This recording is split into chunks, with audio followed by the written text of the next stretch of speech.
महंगाई कितनी कम की, पेट्रोल और गैस कितना मजीद सस्ता किया, बल्कि वज़ीर-ए-आज़म साहब ये बता रहे हैं कि हम डिफॉल्ट से कैसे बच सकते हैं। पाकिस्तान के डिफॉल्ट करने के आसार कितने कम या कितने ज्यादा हैं। अवाम को गैस नहीं मिल रही तो इसकी जिम्मेदार पिछली हुकूमत है। 7 महीने पहले का पाकिस्तान एक फलता फूलता तरक्की करता हुआ मुल्क था और आज हालात ये हैं कि मुल्क का वज़ीर-ए-आज़म अपने वुज़रा के साथ प्रेस कॉन्फ्रेंस करते हुए ये नहीं बता पा रहा कि उन्होंने इन 7 माह के अंदर क्या पाया, अवाम को कितना रिलीफ दिया या दिया भी है नहीं, महंगाई कितनी कम की, पेट्रोल और गैस कितना मजीद सस्ता किया, बल्कि वज़ीर-ए-आज़म साहब ये बता रहे हैं कि हम डिफॉल्ट से कैसे बच सकते हैं। पाकिस्तान के डिफॉल्ट करने के आसार कितने कम या कितने ज्यादा हैं। अवाम को गैस नहीं मिल रही तो इसकी जिम्मेदार पिछली हुकूमत है। महंगाई मुकाओ मार्च करके इक़्तिदार में आने के बाद अगर कारकर्दगी परफॉर्मेंस ये है तो फिर इससे साफ जाहिर होता है कि मकसद कभी भी अवाम को रिलीफ देना था ही नहीं। इस वक्त खजाने की हालत देखें तो आपके पास 7 अरब डॉलर हैं और वो भी आपके अपने नहीं है।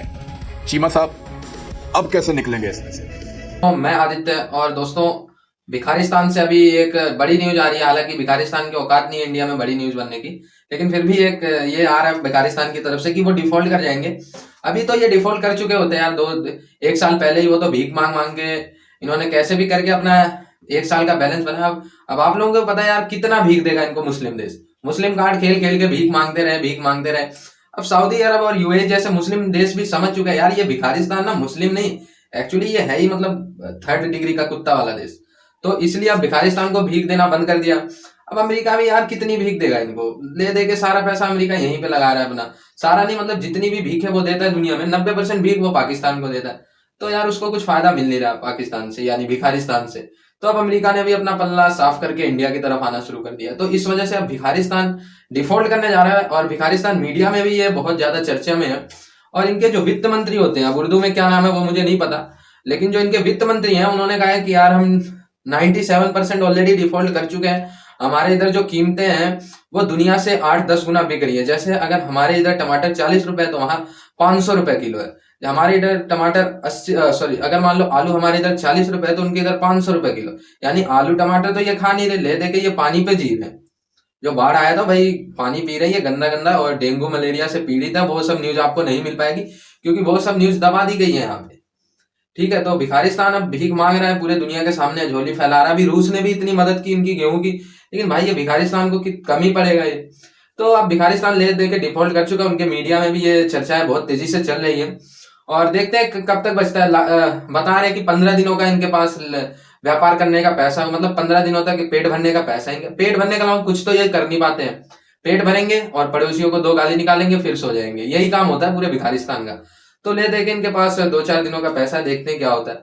इसके बाद डिफॉल्ट करेंगे तो कुछ लोग कह रहे हैं हमें भारत में मिलना चाहिए। अरे सालों तुम्हें भारत लेगा भी जो, तुम भारत में मिल जाओगे? ऐसे पड़े रहोगे किसी एक जो गंदी बस्ती की तरह, जो तुम्हारे तरफ कोई देखेगा भी नहीं। भीखों की दुनिया एक लगा लो, हम भिखारिस्तान है। जिसे भी कोई भीख देनी हो दुनिया में आ जाओ हमारे पास। तो ये इनका हाल है दोस्तों, और बने रहिए वीडियो में। मैं मिलता हूँ लास्ट में। आपकी auto industry, textile industry, food industry और यू कैन से आपकी हाउसिंग, आपकी आईटी, यू कैन से ये सारे के सारे पीछे गए हैं। और दूसरी तरफ अगर देखते हैं तो जो महंगाई है वो बड़ी है। मतलब महंगाई की 2 किस्में हैं। एक है जिसमें फूड और आपका फ्यूल आता है, ये हर सूरत आपको खर्च करना पड़ता है। जैसे SPI कह रहे हैं जो फौरी ज़रूरत की चीज़ें हैं, आगे प्लाट मकान ये वो ये दूसरी चीज़ें हैं। तो आप जब फूड की महंगाई देखते हैं वो 36% थी पिछले हफ्ते, और जो ट्रांसपोर्ट की महंगाई है वो 44% है। और इन दोनों का, ट्रांसपोर्ट प्लस फूड, इन दोनों का महंगाई में जो वेटेज है वो 51% है।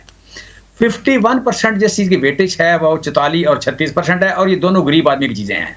ये कोई आपकी डिस्क्रिशन नहीं है कि आपने खुराक खानी है या नहीं खानी, आपने वैगन में बैठना है या नहीं बैठना है, ये डिस्क्रिशन नहीं है। आपने हर सूरत वैगन पे या रक्शे पे बैठ के जाना है, मोटरसाइकिल पे बैठ के आपने जाना है, जाके काम करना है, नौकरी करनी है या मजदूरी करनी है। और दूसरा ये कि खुराक आपने खानी है। लिहाजा ये जो महंगाई है, इस महंगाई ने ज़्यादा नुकसान किया लोगों का। और जब आपकी फूड महंगी हो जाती है, और फूड दुनिया में अगर देखें तो इस वक्त सिर्फ 10% महंगी है, 10-6% महंगाई है। और अगले साल दुनिया में जो महंगाई होगी फूड की वो 3 से 4% होगी, लेकिन पाकिस्तान में अगले साल भी हमें नज़र आ रहा है 25% से ज़्यादा होगी। सो इशू ये है कि जब आपकी फूड पे ज़्यादा खर्च हो जाता है या ट्रांसपोर्ट पे, तो आपकी इकानमी की रिवाइवल का चांस खत्म हो जाता है, आपकी इंडस्ट्री की रिवाइवल का चांस खत्म हो जाता है। कि आपका इस वक्त फूड पे 40% ज़्यादा खर्च हो रहा है और अगले साल 25% और महंगाई होती है। और साथ एक इसका जो नया काम 8 महीने में इतनी तेजी से कैसे हो गया? 8 महीने इतनी में तेजी से कैसे? देखें, मैंने जिंदगी में देखा है कि किसी के लायक होने की भी कोई हद नहीं और किसी के नालायक होने की भी कोई हद नहीं है। मैंने ऑनेस्टली, मैं रात में एक जगह था तो मैंने कोई 1000 आदमी था ताजर, मैंने कसम खाई, मैंने कहा खुदा की कसम मुझे नहीं पता था इतना नालायक आदमी है।